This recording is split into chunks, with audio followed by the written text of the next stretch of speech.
Hello, Partner4Work board members and partners. I'm pleased to bring you this short video update on what we've been doing over the summer. As most of you know, we have engaged the services of Third Plateau to help us develop a 3 to 5 year strategic plan.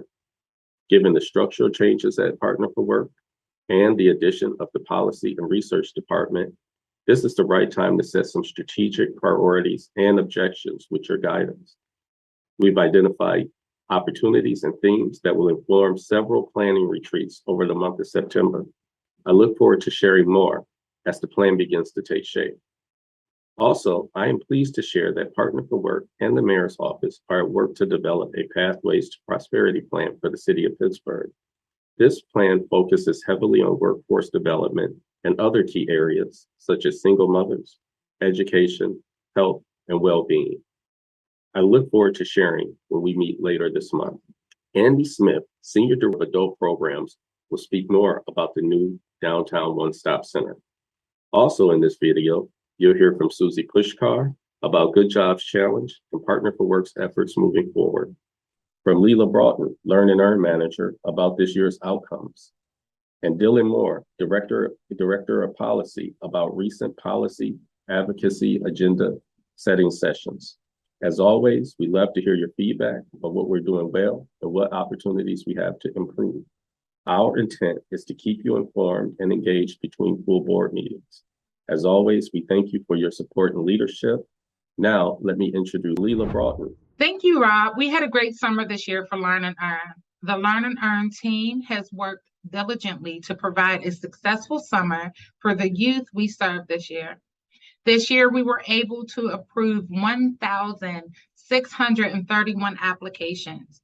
And out of that number, 1,559 youth participated in our program. Our corporate program had 42 approved applications and 36 participants. Our team was able to build a strong rapport with both our general providers and corporate hosts. And this year was the first year that we were able to host a provider celebration, and it went off with a bang.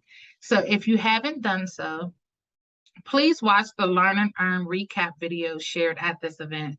Thank you all, and I look forward to Learn and Earn 2023. I will pass it on to Dylan Moore, Director of Policy. Thank you. From June through August of this year, groups of board members met during a series of 3 facilitated meetings to help set priorities for the newly established Partner4Work Department of Policy and Research. A total of 17 board members met across these 3 meetings. Board members raised many important issues. Several key areas included the changing nature of work, including the increase in availability and demand for remote work opportunities, changing technology and skills in demand by employers, shifting workforce demographics, and how workers' expectations of their employers are also changing. Also discussed was the supply-demand mismatch of workers that exist in certain sectors and the role that wage growth and job quality factors can play in attracting talent. Additionally, the need for greater alignment between K-12 education, higher education, and the workforce development system was also discussed. Other policy issues included the potential reauthorization of the Workforce Innovation Opportunity Act, the need for additional workforce development funding, addressing system fragmentation that exists within the workforce development system, and easing regulatory restrictions in areas such as data sharing and program eligibility. Board members emphasized the importance of leveraging Partner4Work's assets, including workforce development system data, our network of funded service providers, as well as the expertise and influence of members of this board. The importance of knowing the audience of Partner4Work's policy and research efforts was also emphasized. Diverse stakeholders were noted, including elected officials and regulators, as well as employers, job seekers, young adults, education providers, and other workforce development partners.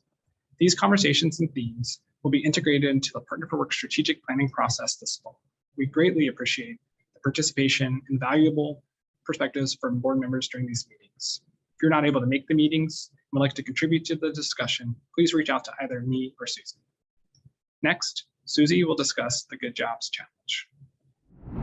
Thank you, Dylan. I'm Susie Pushkar, Chief Policy and Research Officer. Unfortunately, I'm here today with the bad news that Partner4Work and our regional partners were not selected by the EDA to receive Good Jobs Challenge funding. We received notification earlier this month that the EDA selected just 32 of the more than 500 applications for funding. While we are disappointed in this news, we remain incredibly proud of the work that we have done on the Good Jobs Challenge, and we remain committed to the roadmap that we collectively laid out as a region. I'll remind you that we had 67 letters of support from employers guaranteeing more than 400 jobs out of our proposal. And so with that, we look forward to the future of building the system that we laid out a roadmap for within the Good Jobs Challenge.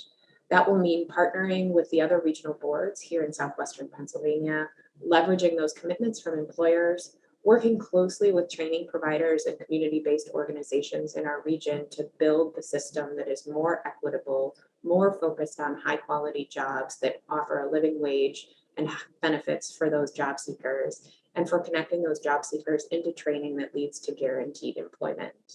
We're also working closely with the Pittsburgh Area Workforce Funders Collaborative to ensure that we take the pieces of the proposal that we know are fundable and present those when the time is right.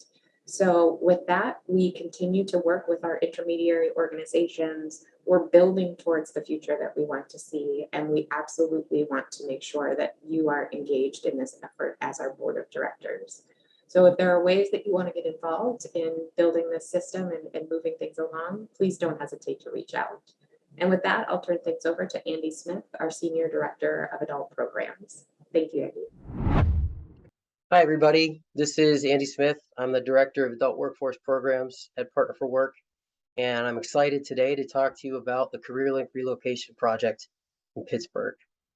So we set off on this journey probably about a year ago, officially, unofficially, much longer than that, basically trying to find and create an updated professional space for the CareerLink in Pittsburgh, reflective of who Partner4Work is and our standards, and a place where we can create opportunities for partnerships and new programming. So through the months of planning and negotiations and hard work, all with the help of a really great collaborative team of staff for Partner4Work, CareerLink, and so many other partner agencies, we'll be opening the new CareerLink in Pittsburgh in early October. CareerLink staff will move in late September, and we'll open the doors to the public in early October. Just a few words about the space. The space is located on Penn Avenue, downtown, in between 9th and 10th Street. It's on the 6th floor of this building, which is the top floor. It's going to be 15,000 square feet, more or less, outfitted with new furniture, equipment, IT infrastructure, and new furnishings throughout the space. There'll be plenty of office spaces, private offices, and open work areas, conference spaces, training rooms, and event spaces as well. So in the next few months and years, as we work with CareerLink closely to make this transition, we're going to be seizing every opportunity we can to create a real culture of community in the new CareerLink Center. We're going to be making sure that customers have a quality experience, trying to attract new partners and employers to the system, and really make the CareerLink a true one-stop job center. So I can't thank so many people enough, folks who contributed to the planning, to the funding, negotiations, and just setting the vision for this transition. So much more to come. Thank you so much. We're really looking forward to getting you all into the space. Please feel free to come down and visit or host a meeting, whatever you'd like. Thanks so much, as always, for taking the time with us today and for everything that you do for us at Partner4Work.